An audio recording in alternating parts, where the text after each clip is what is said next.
শুরুতেই হোঁচট সোনার বিধায়ক সাজুর। শিক্ষাগত যোগ্যতার শংসাপত্র ঘিরে এবারও নতুন বিতর্ক।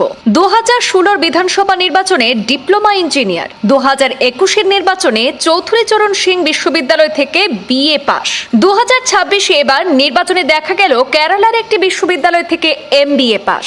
3 বিধানসভার ভোটে 3টি পৃথক শিক্ষাগত যোগ্যতার শংসাপত্র ঘিরে এবার নতুন বিতর্ক। সাজুর শিক্ষাগত যোগ্যতা নিয়ে নির্বাচনী আধিকারিকের কাছে অভিযোগ কংগ্রেস প্রার্থী আমিনুল হক লস্করের। বিগত কার্যকাল জুড়েই ছিল শিক্ষাগত যোগ্যতার বিতর্ক, মামলা গড়িয়েছিল সুপ্রিম কোর্টেও।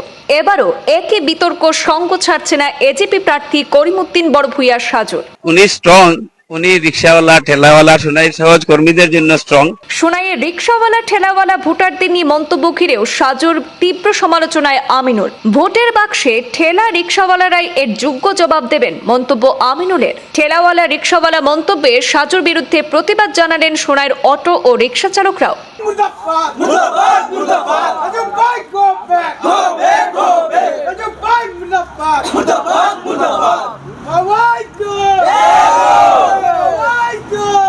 কাছাড় জেলার সোনাই বিধানসভার অগপ প্রার্থী করিমউদ্দিন বড়ভূঁইয়া সাজুর শিক্ষাগত যোগ্যতার নতুন বিতর্ক ফের সামনে এসেছে।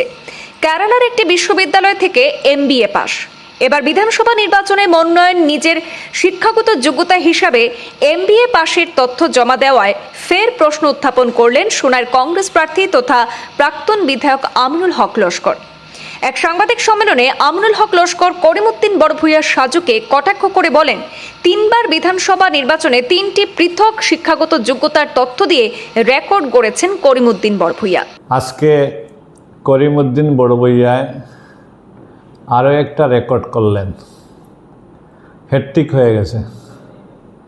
2016-তে ডিপ্লোমা ইঞ্জিনিয়ার, 2021-এ বিএ পাস চৌধুরী চরণ সিং, আর 2026-এ কেরালা থেকে এমবিএ। 5 বছর পর পর ভোটে জিতেও কি হারুক, ওনার ডিগ্রির পরিবর্তন হয়।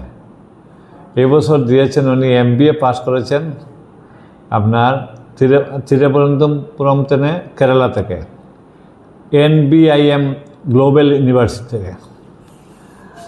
আশ্চর্য লাগে, বিধায়ক হতে হলে শিক্ষাগতার প্রয়োজন হয় না, টিপসই দিয়েও বিধায়ক হয়ে যায়। কিন্তু এনে কেন বারবার করিয়া সোনাইয়ের মানুষের সঙ্গে প্রতারণা করেন? যে এই শিক্ষা, যদি তোমার শিক্ষা নাই তাহলে কেন বারবার এই শিক্ষার পরিবর্তন করো? মামা ইঞ্জিনিয়ার হলে তুমি ইঞ্জিনিয়ার, 2021-এর প্রার্থী যদি আপনার বিএ পাস হন, তুমি বিএ পাস। আর এবার দেখলাম 2026-এ যে আমার তো সবটা শেষ হয়েছে, এবারে এমবিএ হয়ে যায়, পীযূষ গোয়েল হয়ে যায়, নীতিন গাডকারি হয়ে যায়, ডাক্তার মনমোহন সিং হয়ে যায়, এদের সবের এমবিএ আছে। তুমি তো এমবিএ নাই, তুমি মুন্নাবাই এমবিএ। যাই হোক, এইসব করে কি করতেছেন? এইসব করে শিক্ষার যে মর্যাদা, শিক্ষার মর্যাদাকে শেষ করে দিচ্ছেন। একজন জনপ্রতিনিধি হয়ে বারবার যদি শিক্ষা নিয়ে উনি ভুল তথ্য দেন, বারবার যদি শিক্ষা নিয়ে ছেলেখেলা করেন, তাহলে শিক্ষার প্রতি নতুন প্রজন্ম যারা ছাত্রছাত্রীরা আছেন এদের অনীহা আসবে যে আমাদের প্রতিনিধি যদি না পড়ে ইঞ্জিনিয়ার হতে পারেন, না পরীক্ষা দিয়ে যদি উনি বিএ পাস করতে পারেন, উনি না পড়ে যদি উনি এমবিএ করতে পারেন, তাহলে কেন আমরা পড়ব? একজন ছাত্র যদি হায়ার সেকেন্ডারিতে ফেল করে বিএ কীরকম পাস করে, ছাত্ররা বলবে যে হায়ার সেকেন্ডারি পাস না করে যদি বিএ পাস করা যায়, তাহলে আমরা হায়ার সেকেন্ডারি পরীক্ষাও বা কেন দেবো? আমরা ডাইরেক্ট বিএ পাস করব। এই জন্য করিমউদ্দিন বড়ভূঁইয়া সোনাইয়ের ভোটারদেরকে মনে করেন যে সোনাইয়ের ভোটাররা পড়াশোনা করেন না, সোনাইয়ের ভোটাররা কিছুই জানেন না, সোনাইয়ের ভোটাররা সব রিস্কাওয়ালা ঠেলাওয়ালা। কালকে একটা সাংবাদিক সম্মেলনে সাংবাদিকের কথাবার্তায় উনি বলেছেন যে আমিনুলের সঙ্গে যারা আছেন এরা সব ঠেলাওয়ালা, রিস্কাওয়ালা, দিনমজুর। করিমউদ্দিন সাহেব, ঠেলাওয়ালা, রিস্কাওয়ালা, দিনমজুর কি ভোটারের কোনো মূল্য নাই? গত 5 বছর আগে 2021-এ কোমর দিয়ে দোয়াই দিয়ে ঠেলাওয়ালা রিস্কাওয়ালার বুটে তুমি বিধায়ক হয়েছিলে। আর আজকে ঠেলাওয়ালা রিস্কাওয়ালা গরিবরা যখন আমার পাশে আসছে, তুমি বলতেছো যে ঠেলাওয়ালা রিস্কাওয়ালা আর দিনমজুরিতে আমিনুল্লাহর সমর্থক। ভাবলাম আমার সমর্থক, ঠিক আছে, তুমি আমার সমর্থক মানে নিছ। তোমার সমর্থক কারা? দালালরা, যাদেরকে তুমি কিনতে পারো, এরা। কিন্তু এইবার নির্বাচনে দেখবেন নিরীহ বুটার, দালালা রিস্কাওয়ালা দিনমজুর বুটার আর দালাল বুটারের প্রতিদ্বন্দ্বিতা হবে, কে জিতে কে হারে দেখবেন। এইভাবে বুটারদেরকে নিয়ে ছোটোভাবে দেখবেন না। গতকালকে যারা 20,000-এর উপরে বুটাররা আমার সঙ্গে নমিনেশন দিতে গিয়েছে, এরা কি তোমার চোখে ঠেলাওয়ালা রিস্কাওয়ালা? তুমি শুধু ঠেলাওয়ালাই রিস্কাওয়ালাই দেখলে। এর জন্য যখন মানুষ হারার সময় আসে তখন এইসব আবুল তাবুল বকে। গত 5 বছর কোনো কাজ করলে নেই, 5 বছরের মধ্যে 4.5 বছর মানুষ তোমাকে দেখেনি, ফোন একবার তুলোনি, ফোন মানুষের কোনো বিপদে পড়লে ফোন করলে ফোন ধরোনি। এখন তুমি লাল মাটি নিয়ে এসেছো। বুটাররা বলছে গত 5 বছর 16 থেকে 21 লাল মাটি আমাদের কাজ হয়নি, আমাদের ব্লক লেগেছে, রাস্তাঘাট হয়েছে, স্কুল হয়েছে। তুমি 5 বছর কোথায় লুকিয়েছিলে? এখন লাল মাটি নিয়ে এসেছো, কোনো কাজ হবে না। এর জন্য এবার কোন নির্বাচনেও তুমি তোমার গ্রেড বাড়ানোর জন্য তুমি MBA দিয়েছো। বুটাররা তোমাকে লাইক করে না, বুটাররা তোমাকে গ্রহণ করতেছে না, তুমি MBA দিয়ে কী করবে? MBA দিয়ে কোনো লাভ হবে না। আজকে সমস্ত যে আমি এই যে স্কুটিনির আমি ওনার যেটা নমিনেশনের উপরে চ্যালেঞ্জ করেছি যে ওনার শিক্ষাগত নিয়ে, যে ব্যক্তি হায়ার সেকেন্ডারি ফেল, উনি ক্লেম করেছিলেন 2016-তে যে হায়ার সেকেন্ডারি ফার্স্ট করেছেন জিসি কলেজ থেকে 1987-এ। জিসি কলেজ বলছে যে ওই ব্যক্তি মানে অ্যাপিয়ার করেছিল 87-এ, কিন্তু অল সাবজেক্টে ফেল করেছে। হায়ার সেকেন্ডারি ফেল করা ছাত্র কিভাবে BA পাস করে?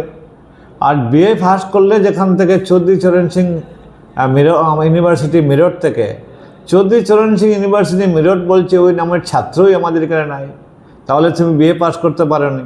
আর যে BA পাস যদি করলে না, উইদাউট এনি BBA তুমি MBA পাস কীভাবে করো? এত সস্তা কি এডুকেশন? তুমি একজন মেট্রিক মানে সাপ্লিমেন্টারি নিয়ে মেট্রিক পাস করা একজন ছাত্র, এইভাবে শিক্ষা নিয়ে তুমি ছেলেখেলা করিও না। বুটাররা যদি মনে করো রিস্কাওয়ালা ঠেলাওয়ালা বুটাররা কিছু জানেন না, তাহলে তোমার ভুল হবে। রিস্কাওয়ালা ঠেলাওয়ালা দিনমজুররাও জানেন যে শিক্ষা কিভাবে হয়। এর কারণে আগামী নির্বাচন যেটা 9 তারিখ হবে, আপনি রিস্কাওয়ালা ঠেলাওয়ালার উচিত জবাব দিবে। এদিকে সোনাই বিধানসভা কেন্দ্রের অগপ প্রার্থী করিমউদ্দিন বড়ভূঁইয়া ঠেলাওয়ালা রিকশাওয়ালার চালকদের কটাক্ষসূচক বেফাঁস মন্তব্য ঘিরে সরগরম হয়ে উঠেছে সোনাই। ঠেলা ও রিকশা চালকদের নিয়ে করা মন্তব্যটি সামাজিক মাধ্যমে ছড়িয়ে পড়তে ক্ষোভে ফেটে পড়েন স্থানীয় ওই পেশার ভোটাররা। গতকাল রাতে সোনাবাড়ি ঘাট এলাকায় অটো ও রিকশা চালকরা বিধায়কের এমন বেফাঁস মন্তব্যের বিরুদ্ধে প্রতিবাদ মিছিল করে বিধায়ক মুর্দাবাদ স্লোগান তোলেন। প্রতিবাদকারীরা জানান তারা পরিশ্রম করে জীবিকা নির্বাহ করেন, তাই এমন মন্তব্য অসম্মানজনক। তারা অবিলম্বে প্রকাশ্যে ক্ষমা চাওয়ার দাবি তুলে হুঁশিয়ারি ছুঁড়ে দিয়েছেন। তাই যে কুমন্তব্যটা করছেন, আগামী যে গতকালকে শিলচারের মাধ্যমে সোশ্যাল মিডিয়ার মাধ্যমে আপনারা পাইছেন শিলচার, এই যে কুমন্তব্য করছেন, আমরা একজন সোশ্যাল মিডিয়া ভাইয়ে যখন তানে প্রশ্ন করছেন, তাই তখন উঠিয়া কইছেন এটা ঠেলাওয়ালা রিক্সাওয়ালা এদের মতন এইরকম কইয়া আমাদেরকে তো নিচে সুরে দেখা হচ্ছে। আমরা কি অটোওয়ালা বলে আমরা মানুষ নাই, আমরা রিক্সাওয়ালা বলে আমরা মানুষ নাই। অটোর কাগজে অটো রিক্সা লেখা আছে, সাফ জানিয়ে দিতে চাই সোশ্যাল মিডিয়াকে। আমরা কি ঠেলাওয়ালা বলে আমাদের মানুষ নাই?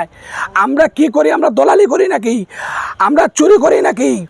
আমরা রাস্তায় ভিক্ষা খুঁজছে নাকি? আমরা নিজে কর্ম করে খেয়েছি, আমাদের বুটের কোনো মূল্য নাই সাজু ভাইয়ের কাছে। এটাই আমরা বুঝতে পেরেছি। সোনাইয়ের প্রত্যেক জনসাধারণকে আমি একটা জিনিস বলতে চাই, সাজু ভাইয়ের কাছে আমাদের কোনো মূল্য নাই। এই অটো না হলে, এই ঠেলা না হলে, এই মজদুর মানুষ না হইলে আজকে আপনারা চলতে পারতেন না। আরও একটা কথা, যখন আমাদের হিমন্ত বিশ্ব শর্মা বলেছিলেন মেয়াদের গাড়ি পেলে 5 টাকার ভাড়া হলে 60 টাকা দিন, আজকে যখন উনি এই যে এজেপি জয়েন করে বিজেপি অ্যালায়েন্স আছে এটা আমরা জানতে পারি, তখন গিয়ে সেই প্রমাণটা আমাদের সাজু ভাই আজকে দিয়েছে সোনাইর বিধায়ক। সেটা কিন্তু আমরা সোশ্যাল মিডিয়ার মাধ্যমে উপযুক্ত যদিও আমরা বিচার না পাই, আগামী 9 তারিখ বুটের বাস্কর মধ্যে কাকে ভোট দেব সেটা আমরা অটো রিক্সা মজদুর আমরা প্রমাণ দেব।